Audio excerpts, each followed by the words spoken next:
بہت ساری چیزیں آج ایسی ہیں جو تقریروں میں تحریروں میں، لیکن ہمارے پرانے بزرگ جو تھے ان کا رنگ اور تھا، ان کا انداز والہانہ تھا، والہانہ۔ میں نے کئی دفعہ سنائی ہے بات، پھر سناتا ہوں۔ بڑی عید پہ نا میرے والد صاحب چاول لائے، غریب گھر تھا تو ثابت چاول اور بہترین چاول کم ملتے تھے، تو جو زیادہ اچھے چاول تھے اماں جی نے ایک دفعہ پکائے تو وہ بڑے اچھے لگے، تو سب نے تعریف کری کہ یہ چاول بڑے اچھے ہیں۔ تو تھوڑے دنوں کے بعد چاول پکے تو وہ والے نہیں تھے، تو ابا جی کہنے لگے والدہ سے کہ وہ چاول کتنے نہیں، یہ نویں پکا لینے آج۔ تو اماں جی فرمانے لگیں کہ چاول بڑے سونے تھے، پیارے تھے، میں نے رکھ دیے ہیں، 10 محرم کو امام حسین کی نیاز پکائیں گے۔ ہمارا نا آپ نے ناراض نہیں ہونا، محفل میلاد کی ہو یا 10 محرم کی ہوتے نہیں جاؤ گے ناراض؟ محفل کے منتظمین اگر مجھ سے بگڑ نہ جائے تو بات کر دوں، کم مشکوک ہو گیا، رہن دئیے کوئی اور ہی کر لئیے، کر دیں جی۔ محفل شریف کی جو لنگر ہے اس کو کہتے ہیں یہ تبرک ہے، ایسے ہی ہے، ہوتا بھی ہے، وہ تبرک ہوتا ہے نا جی۔ تو جو شاپر میں چاول تبرک صاحب ہیں وہ نعت خواں بھی کھا لے گا، کوئی مسئلہ نہیں، اس کے لیے مرغن غذا کی کیوں اہتمام کیا ہے، اس کو تبرک نہیں گزرتا الگ سے، پیر صاحب کو نہیں گزرتا، ان کے الگ سے نہیں گزرتا یہ تبرک۔ وہ خدا کے بندو، غریب کو تو لوگ اب تو تگڑے بندے افطاریاں بھی سیاسی کراتے ہیں، وہ تو دعوتوں میں بھی تگڑوں کو بلاتے ہیں۔ یہ محفل میلاد تھی، محرم کی محفل تھی، 11ویں کی محفل تھی، جس میں ماڑے ماڑے لوگ آتے تھے، تم نے اس میں بھی غریبوں کا شاپر والا چاول بنا دیا اور امیروں کے لیے لنگر مہمان خصوصی کے لیے تم نے الگ سے بنا دیا۔ کاش میلاد کی محفل میں تم زیادہ بوٹیوں والے چاول پکاتے، سب کے لیے ایک جیسے، اور غریب کو پرات بھر کے دی جاتی۔ اس کے بچے جو سارا سال گوشت سے لڑائی کرتے ہیں وہ چاروں بچے ساتھ لے آتا، اور جب بچے چھوٹے چھوٹے دیہاتی غریب وہ کھانا کھا رہے ہوتے ہیں تو ابا جی سے پوچھتے ابا جی آج کی ہے؟ اللہ کیا بات ہے، یہ بھی ایک سبق ہے میلاد کا، آج کی ہے، سانوں تے کدی انج گوشت نہیں لبا، آج کی ہے۔ تو ابا جی تھپکی دے کے پیار کر کے، ہو سکتا ہے ابا رو ہی پڑتا، رو کے کہندا پتر اج رج رج کھاؤ بوٹیاں، اج رسول پاک دا میلاد شریف، مجھے بتلاؤ نا۔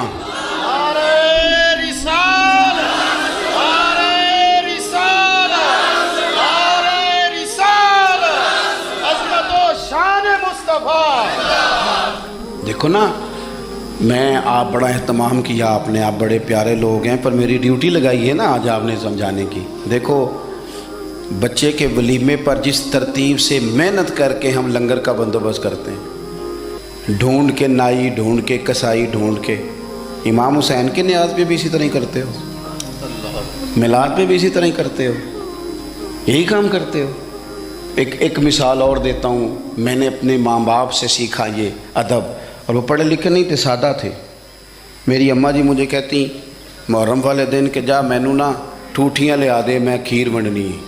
ٹوٹیاں دا پتہ جے؟ چلو شکر ہے تسی کافی بندے پینڈو نکل آئے ہو، ورنہ تو لوگ مانتے نہیں کیسی پینڈو ہاں۔ ٹوٹیاں لا دو، تو مینوں ذرا سائیکل تے جانا پیندا سی 2-3 کلومیٹر، تو میں کہتا اماں جی میں پوچھے استاداں نوں، ختم پرات وچ بھی ہو جاتا ہے، آپ دلا لیں ہو جاتا ہے، پلیٹوں میں بھی مطلب کوئی مسئلہ نہیں۔ اماں جی کہندے تو نا اپنے مسئلے رکھ اپنے کول، میں نے ٹوٹیاں لے آ کے دے، تو وہ چلے جاتا۔ ایک دن میں تھوڑا سا نا تنگ ہو کے بھی گیا، یار حد ہو گئی ہے، اماں جی مسئلہ سمجھتی نہیں، میں اتنے بڑے مفتیوں کا قول سنا رہا ہوں۔ امام اعظم ابو حنیفہ کی والدہ، امام صاحب کے ایک شاگرد تھے، وہ واعظ تھے، بڑی زبردست تقریر کرتے تھے۔ امام صاحب کی ماں کہتی جاؤ مجھے اس سے مسئلہ پوچھ کے بتاؤ، تو امام صاحب کہتے اماں مجھ سے مسئلہ پوچھ لے، تو ماں کہتی تو بچہ ہے، ماں کے لیے تو بچہ ہی تھے نا، وہ اس سے مسئلہ پوچھیں۔ تو حضرت امام صاحب اپنی والدہ کا وہ استفتاء سمجھیں لے کے اس شاگرد کے پاس جاتے، مسئلہ کہتا استاد جی مجھے تو نہیں نا مسئلے آتے، آپ بتائیں۔ تو امام صاحب کہتے میری اماں تیرے نام پہ مطمئن ہوتی ہے، یہ احترام دیکھو۔ فرماتے اچھا میں تجھے اس سوال کا جواب بتاتا ہوں، پھر تو مجھے بتا۔ اور پھر میں اپنی اماں کو جا کے بتاؤں گا تاکہ میری بوڑھی ماں سادی طبیعت ہے وہ ذرا اطمینان میں آ جائے گی. وہ میری اماں جی مجھے کہنے لگی ٹھوٹیاں تے لے آنیاں ہی پینیاں نے. میں چلا گیا لے کے آیا, لا کے میں نے پیش کر دی. تو میں نا اس دن تھوڑا سا میں نے پوچھا گھبرا کے, میں کہ اماں جی بس نے ٹھوٹیاں دی ایڈی لوڑ کا دیے, بغیر ٹھوٹیاں تو نہیں امام حسین دے نام دی کھیر ونڈی جاندی, ضرورت کی ہے. تو اماں جی کو پتہ تو تھوڑا غصے میں گیا ہے, پسینے میں شرابور واپس آیا ہے, تو ان کا لہجہ وہ ہو گیا جو ماں کا پھر سمجھانے کا لہجہ ہوتا ہے. مجھے تھپکی دی, 10 روپے بھی اضافی دیے خرچے کے, اور ساتھ کہنے لگی پتر ویکھے نا حضور دی اولاد دے نام تے کسے نو کھیر دینی, پھر انہوں آکھنا ساڈا پانڈا دے کے جا. نبی پاک دی اولاد دے نام تے جو دے چھڑیا سو دے چھڑیا, ختم ہو گئی بات, ختم ہو گیا. اب اسے کہنا برتن دے کے جا. اس لیے پلیٹیں بھی جائیں یہ حضور کی اولاد کے نام کا لنگر. تیری نسل پاک میں ہے بچہ بچہ نور کا, تو ہے عین نور تیرا سب گھرانہ نور کا. تو ایک تو ان سے والہانہ پن. پانچویں اور آخری بات, اپنے بزرگوں کے صرف دن نہیں منانے, دین صرف منانے نہیں آیا دنیا میں, دین تو اپنانے کے لیے آیا ہے. ہم نے نیرے دن نہیں منانے, نیرا اپنا سند ہی مضبوط نہیں کرنی, احترام بھی کرنا ہے حد درجے, لیکن جو ان کی سوچ ہے, جو ان کی فکر ہے, جو ان کا مزاج ہے. 2 باتیں حضرت عمر فاروق رضی اللہ تعالیٰ عنہ میں اور امام حسین میں ایک جیسی ہیں, کامن ہے. ایک تو ان دونوں کا مصلی سے پیار. 100 رکعت نماز نفل پڑھتے تھے حضرت سیدنا امام حسن اور حسین فرضوں کے علاوہ. جو 5 بھی پوری نہیں پڑھتا وہ کہتا ہے مجھ سے بڑا امام حسین کا محب بھی کوئی نہیں. 5 آپ دیکھیں نا, 9-10 محرم کی درمیانی رات یزید کی فوجوں نے جب کہا کہ حسین یا جنگ یا بیعت 2 ہی باتیں, تو امام حسین رضی اللہ تعالیٰ عنہ فرمانے لگے ایک رات کی مہلت دے دو, صبح بات کریں گے. وہ چلے گئے. حضرت عباس رضی اللہ تعالیٰ عنہ عرض گزار ہوئے, حضور جو فیصلہ آپ نے صبح کرنا ہے مجھے تو ابھی اس کا پتہ ہے, بیعت تو آپ نے کرنا نہیں. تو آپ یہ سوچیں گے پتہ نہیں کوئی گنجائش نکالنے لگے ہیں, یہ عجیب سے لوگ ہیں, آپ نے رات کیوں لی؟ تو امام حسین فرمانے لگے عباس تیرا کیا خیال ہے, میں نے سوچنے کے لیے رات لی ہے. حضور کس لیے؟ تو فرمانے لگے تجھے پتہ ہے نا مجھے مصلی سے بڑا پیار ہے, تجھے پتہ ہے نا مجھے اللہ کی بارگاہ میں سجدہ کرنا کتنا سکون دیتا ہے.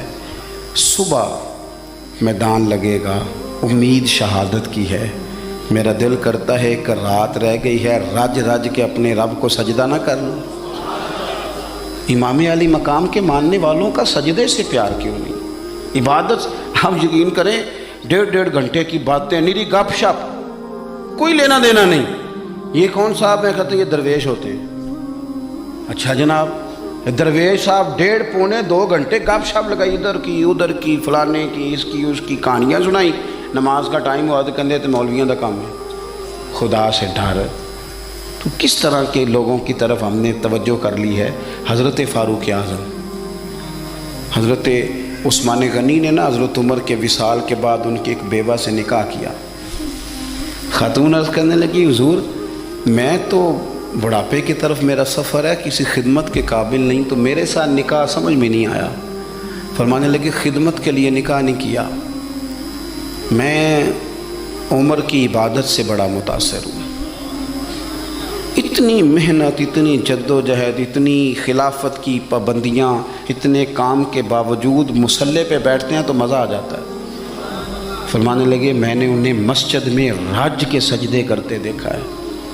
تجھ سے نکاح اس لیے کیا ہے کہ آپ مجھے بتائیں گے کہ سیدنا عمر گھر کی 4 دیواری کے اندر اپنے رب کو کس طرح یاد کرتے. مجھے بتائیں یہ سجدوں سے دلچسپی, عبادتوں کا شوق, تلاوتوں کی لذت, درود و سلام کا ذائقہ, ہماری نا روحانی زندگی موبائل نے بڑی بے آباد کر دی ہے. 10 منٹ ملے نہیں تو موبائل کھولا نہیں. جو سب سے ضروری اور اہم کام تھا وہ تو یہ تھا کہ 10 منٹ ملتے تھے, صحابہ کو وہ نفل نیند لیتے تھے. اللہ کے ولی درویش وہ اللہ اللہ کرنے کو ترجیح دیتے. مزاج نہیں. ایک تو یہ بات اچھی طرح باندھ لے امام علی مقام سے محبت کرنے سیدنا فاروق اعظم سے. اور دوسری بات یہ کہ باطل سے کبھی سمجھوتا نہیں. باطل کے لیے گنجائش نہیں. ہم مختلف حکمتیں، مختلف مصلحتیں، مختلف کہانیاں چھیڑ کے باطل کے لیے گنجائش پیدا کرتے ہیں. ہم یا آپ دیکھ لیں ہمارے ملک میں کیا ہو رہا ہے. وہ ایک دوست آئے تھے میرے پاس جمعے سے 4-5 دن پہلے، بزرگ بندے کبھی کبھی آ جاتے ہیں، تو میں نے کہنے لگے پیر صاحب ہے بھلا کی ہو رہا ملک وچ؟ میں کہ جی سب دے سامنے ہی ہے. فرمان لگا جدو بچپن چ کھیڈی دا سی نا تے کھیڈ دا ہار جیت دا نتیجہ نہ منن دا ارادہ ہوندا سی تے ادوں آکھیدا نہیں دوبارہ کرو تساں رود ماریا ہے. کہنے نہیں یہی کچھ ہو رہا ہے صبح و شام. اور آپ دیکھیں مذاق اتنا زیادہ ہے. اب تو باہر کے ممالک ہمیں کہتے ہیں کہ کس طرح کے لوگ ہو تم، صرف مذاق نہیں کسی کے ساتھ ہو رہا ہوتا، صبح و شام مذاق ہو رہا ہے. حد ہو گئی. یعنی ایک بندہ اٹھا اس نے کہا میں ہر بندے کو روٹی کپڑا اور مکان دوں گا، اس پر اس نے حکومت قائم کر لی. ہوئی کہ نہیں آپ کے ملک میں؟ پھر دیا اس نے سب کو.